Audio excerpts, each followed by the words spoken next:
नमस्कार, बिहार तक देख रहे हैं आप और आपके साथ मैं हूं आशीष अभिनव और हमारे साथ हैं हमारे सहयोगी इंद्र मोहन। गिरिराज सिंह की हिंदू स्वाभिमान यात्रा और यात्रा पर लगातार उठते सवालों के घेरे में गिरिराज सिंह और बीजेपी के सांसद प्रदीप सिंह। अररिया से एक वीडियो सामने आता है जिसमें प्रदीप सिंह एक भाषण दे रहे हैं जिस पर जेडीयू ने आपत्ति जताई। अब जेडीयू ने इस यात्रा पर पहले तो किनारा किया और उसके बाद गिरिराज सिंह पर बयान देने से बचती रही पार्टी, लेकिन पार्टी के नेता धीरे धीरे बयान देने लगे और गिरिराज सिंह पर खुलकर बयान भी दिया। खालिद अनवर एमएलसी हैं जेडीयू के और नीतीश कुमार के करीबी बताए जाते हैं। पार्टी के प्रवक्ता हैं नीरज कुमार, उन्होंने भी गिरिराज सिंह की यात्रा पर उन्हें नसीहत दिया। तमाम जेडीयू के नेता इंद्र मोहन सर इस यात्रा पर नसीहत देते नजर आए और गिरिराज सिंह ने इसे कहा कि यह राजनीतिक यात्रा नहीं है, ये धार्मिक यात्रा है।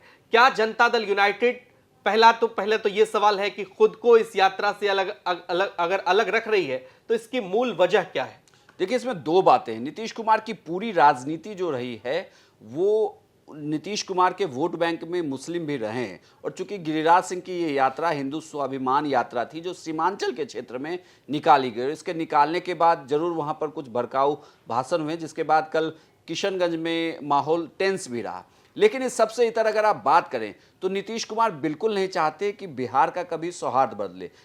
नीतीश कुमार एकदम से इसके विरोध की राजनीति करते हैं, लेकिन उनके साथ इस बार बीजेपी है। इस बार क्या उनके साथ लंबे समय से बीजेपी है, लेकिन बीजेपी ने भी बिहार में खुद को इस मुद्दे पर अभी तक संयमित रखा है। इसीलिए पार्टी के जो प्रदेश अध्यक्ष हैं उन्होंने गिरिराज सिंह की यात्रा से किनारा कर लिया। दिलीप जायसवाल ने बयान दिया कि गिरिराज सिंह की यात्रा पार्टी के बैनर तले की यात्रा नहीं है, उनकी व्यक्तिगत यात्रा है। ये उस यात्रा का प्रभाव दिख रहा है। कुल मिलाकर कहा जाए तो ये संघ के एजेंडे में तो जरूर होगा कि गिरिराज सिंह हिंदू स्वाभिमान यात्रा सीमांचल के क्षेत्र में निकाले, लेकिन ये बीजेपी के एजेंडे में नहीं होगा। इस बात को भी समझना होगा। अब नीतीश कुमार के लिए मजबूरी है कि नीतीश कुमार की पार्टी अगर इसका समर्थन करती है तो नीतीश जब सीमांचल के क्षेत्र में प्रचार के लिए जाएंगे तो उन्हें जनता को जवाब देना होगा। वहीं दूसरी बड़ी बात यह कि अगर सीमांचल के क्षेत्र में नीतीश कुमार का जो वोट बैंक है वो भी खिसक सकता है और बाकी एरिया में भी।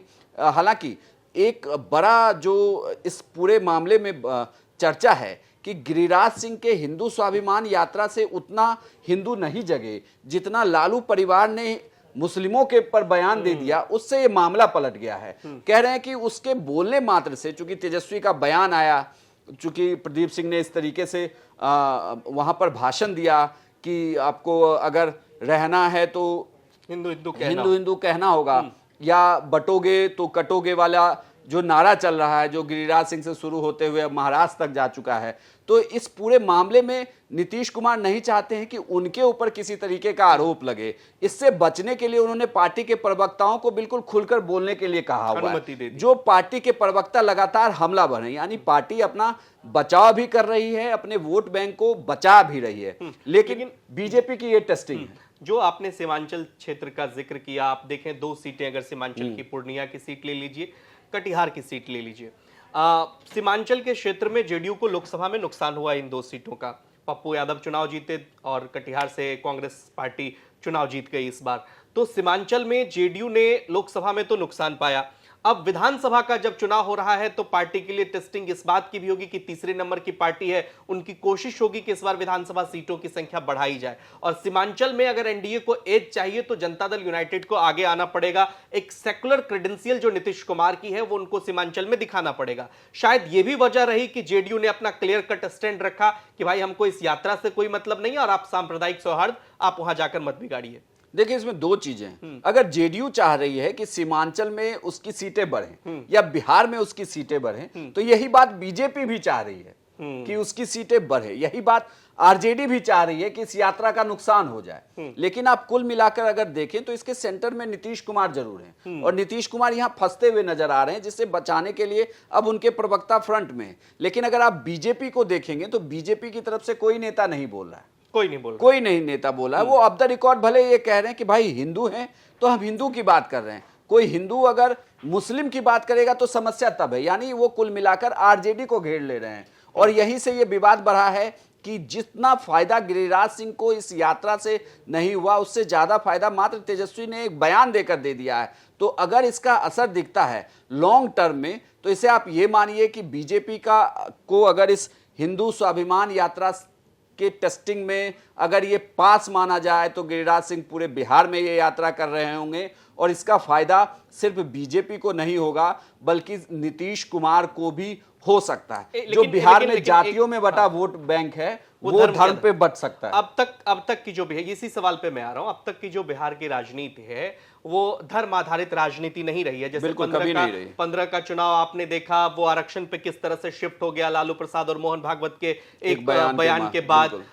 तो नीतीश कुमार भी इस बात को समझ रहे हैं कि धार्मिक आधार पर ध्रुवीकरण जो है वो आप नहीं कर सकते, और इसलिए नीतीश कुमार ने अपनी पार्टी का स्टैंड क्लियर रखा। दूसरा, जब भी इस तरह की यात्रा होती है, भारतीय जनता पार्टी और जेडीयू के बीच दरार की जो स्थितियां होती हैं वो इसी तरह के बयानों से, पहले भी नीतीश कुमार और गिरिराज सिंह में इस तरह की बातें होती रही, और कई बार नीतीश कुमार ने मीडिया में आकर के भी बयान भी दिया। अब चूंकि साथ हैं, तो नीतीश कुमार के लिए एक ऐसा जमीन भी तैयार हो रहा है कि आने वाले समय में जो उनकी राजनीति रही है बार बार बदलने की राजनीति, तो ये एक आधार क्या तैयार हो रहा है। और भारतीय जनता पार्टी को अगर अपने दम पे कोई एज मिलेगा, चाहे हिंदू स्वाभिमान यात्रा के जरिए मिले, भारतीय जनता पार्टी को एज मिलेगा, तो नीतीश कुमार को साथ छोड़ने में उनको कोई ऐतराज नहीं होगा। देखिए, नीतीश कुमार जहां भी होते हैं तो एक फ्रंट या एक यूं कहें कि एक विंडो हमेशा वो खोल के रखते हैं। आपको याद होगा कि जब वो आरजेडी के साथ थे तब भी प्रवक्ताओं के बयान आ रहे थे। आरजेडी के प्रवक्ताओं का अगर बयान आ रहा था या आरजेडी के एमएलसी का बयान आ रहा था तो जेडीयू के एमएलसी का भी बयान आ रहा था।